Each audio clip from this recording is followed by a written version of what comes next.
feel like to be part of the MCU? What did it feel like when you put your costume on for the first time?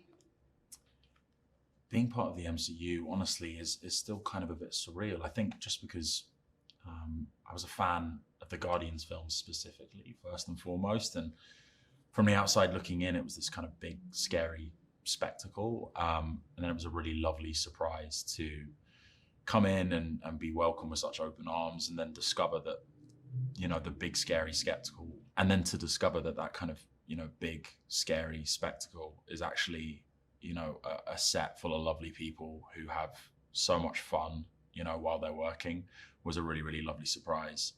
Um, and putting on the costume for the first time really did kind of bring, the feeling that I was part of the MCU home. While it's still seeping in right now, I guess that was the real start of the journey, and certainly a massive part of feeling like the character. And I mean, our costume team are so insanely talented, and there are so many people that make up the costume department, and they did such a incredible job. So I'm really grateful to have collaborated with them. Your character, Adam Warlock, originated in Marvel comic books. Did you research him in the comics, and what kind of discussions did you have with James Gunn about your character?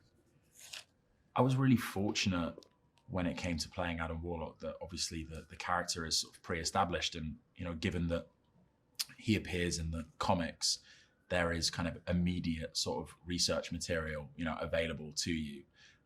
Of course, he's teased in the second movie, but the fact that he first appears, I think, in uh, I don't know what edition it is, but my agent was kind enough to get me a first edition of an Adam Warlock comic, so I have that in my house somewhere.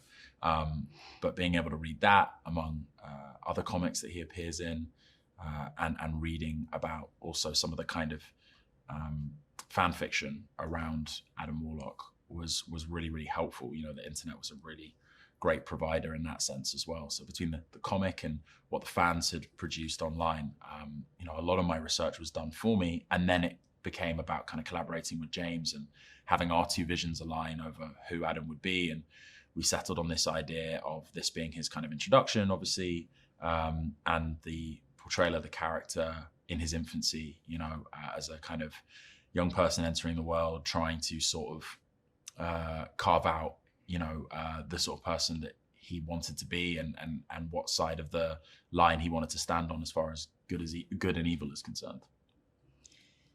As you touched on, Adam Warlock is more like a child than an adult.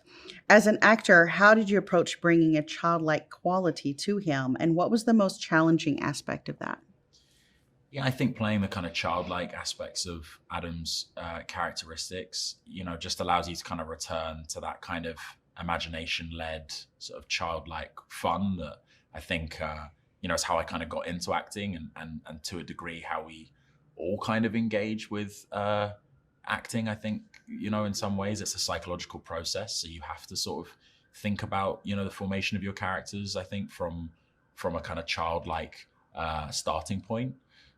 So it was not a foreign concept to me preparing for the role. I think it's something I think about with all my roles.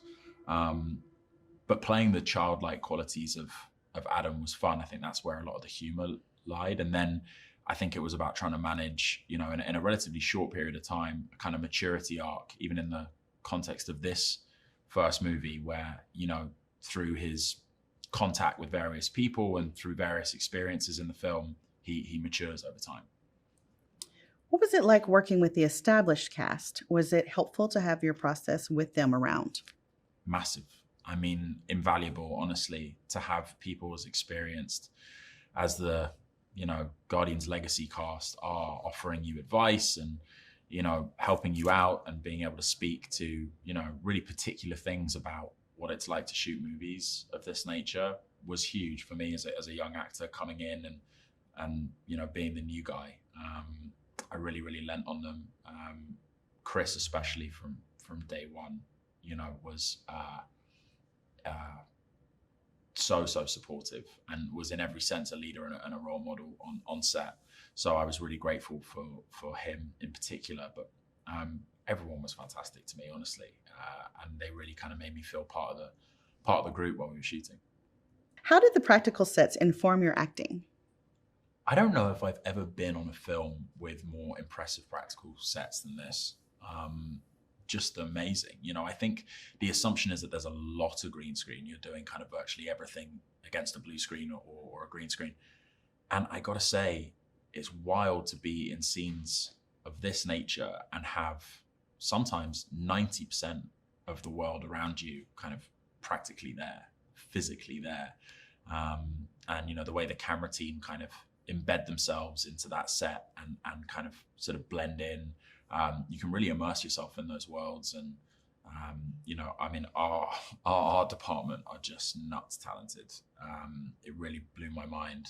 And it's kind of hard to not sort of have it take you out, at least initially, because you're kind of marveling at how incredible each set is, but you've got to, switch off. I guess in Adam Warlock's world, it's like, it's the bathroom or it's the kitchen or it's the, don't stare at it all in wonderment, but it eventually becomes something that just helps you lose yourself in any given scene and feel more like the character. And every department are kind of pulling to try and achieve the same goal, and it makes my job in the acting department much easier. And what was it like to work with director James Gunn? So amazing. I mean, he's so talented in so many ways. I think James, as a writer, a director, a producer, he's kind of unlike anyone I've come across. Don't think I've ever seen anyone with such a kind of realized and confident vision of what they want, in advance of trying to kind of execute it. He storyboards the whole movie well before we get to set. He's got the playlist, the soundtrack, I should say, sorted before, maybe even the script is fully finalized. His process makes for, I think, not just a really, really sort of successful outcome, but a really fun experience too. And he surrounds himself with really wonderful people.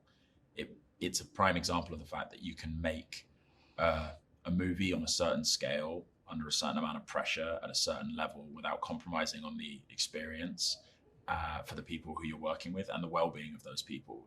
I think he really cares about people having a good time and people being taken care of in the process. And that shouldn't be overlooked. I think that's a really valuable quality that he brings to his movies. What can audiences look forward to when they see this film? I think audiences can probably look forward to one of the most kind of balanced films in the Marvel universe that I've seen, as far as its blend of kind of, sentimentality and I suppose just pathos and emotion with comedy. It really is a laugh and cry movie with so many twists and turns and subversions of expectations. And there are just some amazing performances in this on the drama and the comedy side. That's what I was really struck by, when I watched it recently for the first time. It's just chock full of incredible performances. Lastly, if you could describe Guardians of the Galaxy Volume 3 in one word, what would it be and why?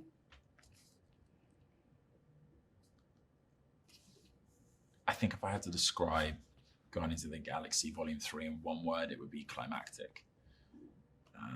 It really does feel like the perfect kind of crescendo to what has been, a 10-year journey, over a 10-year journey for, James and the original cast. And it's a wonderful send-off to some characters and a brilliant tribute to, I think, the unique qualities of this really zany, weird, and heartfelt, trilogy of films.